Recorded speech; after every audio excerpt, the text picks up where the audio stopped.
The Nikon F3 is a classic 35mm SLR film camera. Today I'll be reviewing this legendary camera and demonstrating how to use it. The F3 was released in 1980 as Nikon's third ever professional SLR camera. It succeeded the F and the F2, although the latter camera was produced alongside the F3 for a number of years. The camera body style was created by Italian designer Giorgetto Giugari, who is also famous for his car designs for brands like Ferrari, Bugatti, Maserati, and many others.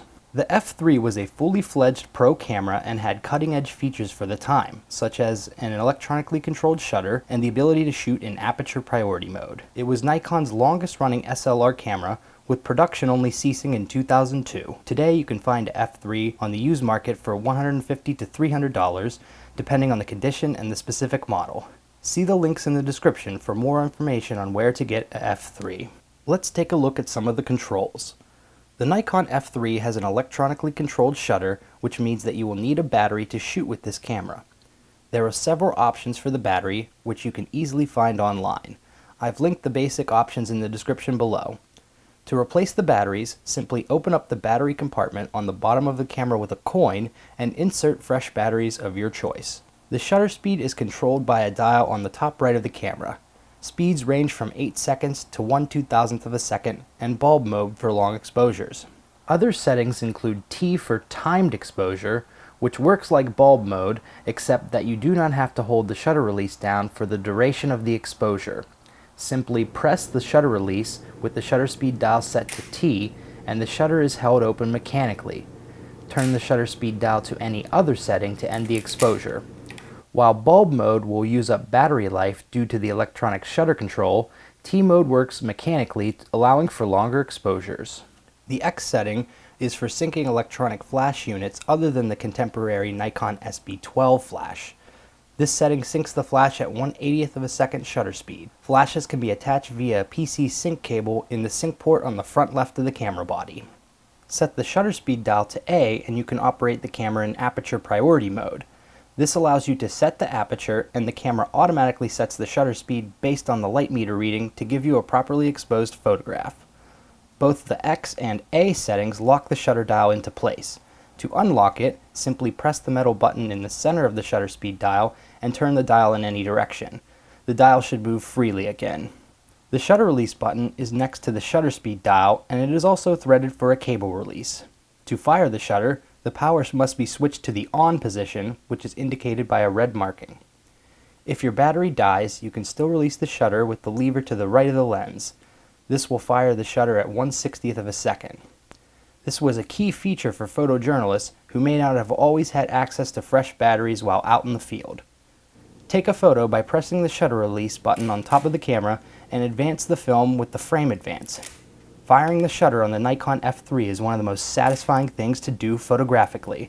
It just feels like you're shooting with a professional camera, because you are. It is also very easy to make double and multiple exposures with the Nikon F3. After you've taken the first frame, simply swing the multiple exposure lever forward until it locks into place. This lever is located to the right of the frame advance, by the way.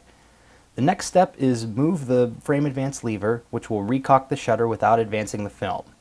Now you're ready to take another exposure on the same frame. Repeat the process until you've taken as many exposures as you like and move the frame advance to advance the film. Be sure to move the multiple exposure lever forward each time you want to take another exposure on the same frame, as the lever automatically springs back into its regular position once the frame advance lever is pushed forward. Let's talk about lenses. Like most Nikon cameras made since 1959, the F3 is compatible with all Nikon F-mount lenses with a few minor exceptions. This gives you a huge range of amazing lenses to pair up with your camera. Nikon lens options merit a video of their own, which I plan to do at some point, but I'll just give you some pointers for now. To mount the lens, hold down the silver button to the left of the lens mount and line up the black dot on the top of the lens with the white dot on the camera body.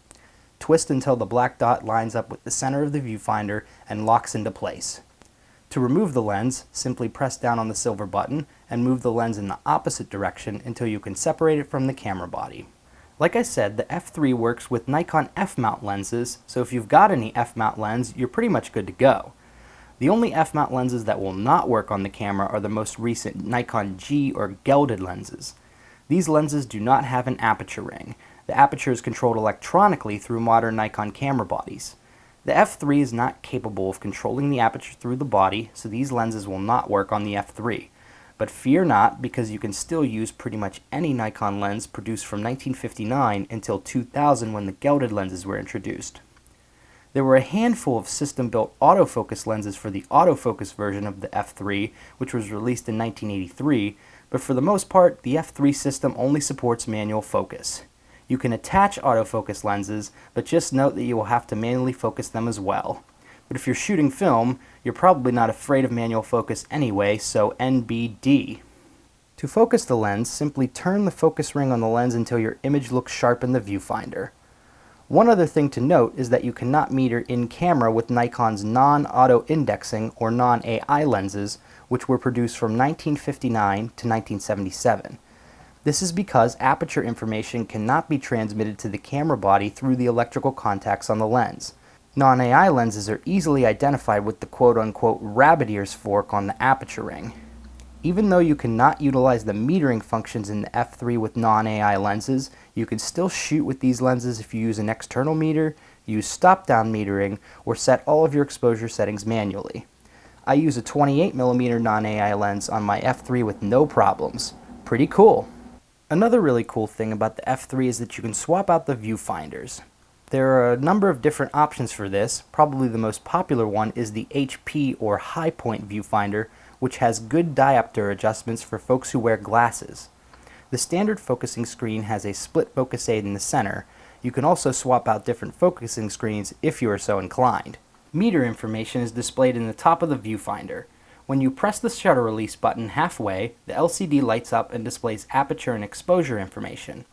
Aperture is listed in the top center of the viewfinder, and shutter speed and other information is listed to the left of this. The shutter speed displays as a number, M is indicated if you're shooting in manual mode, and a plus or minus sign indicates you are either over or underexposing your image. The ISO is set by a dial on the top left of the camera. To set, simply lift the black ring and rotate the dial to the desired setting. ISO settings range from 12 to 6400 ISO. Loading film into the camera is fairly simple. Pull the tab on the rewind lever and lift up to open the back. Drop your film canister into the slot and push down on the lever until it clicks into place. Pull your film leader across the shutter curtain and slide it into the spool notch on the right side of the camera. Fire the shutter once and advance the film onto the spool. Then close the back and rewind the film slightly to take up any slack in the film. Fire the shutter and advance the film until the frame counter lines up with the number 1. Then you're ready to go and shoot. When you've finished a roll, rewind the film by depressing the button on the bottom right of the camera and turning the rewind crank in the direction of the arrow.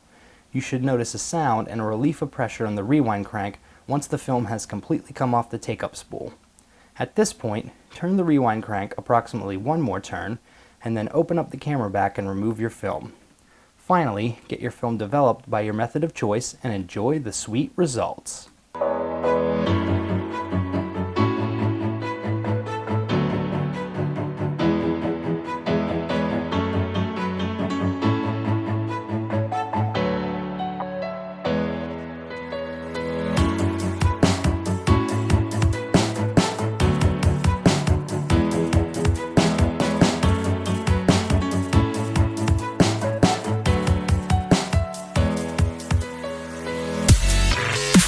The Nikon F3 is one of my favorite cameras to shoot with. It feels durable without being too bulky.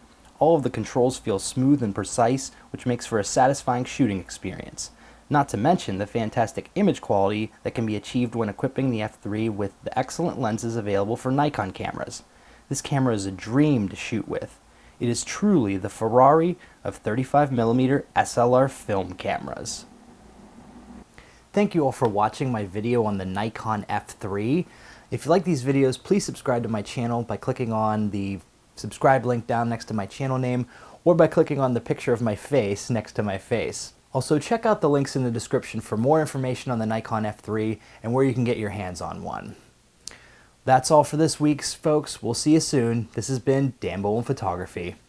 Peace.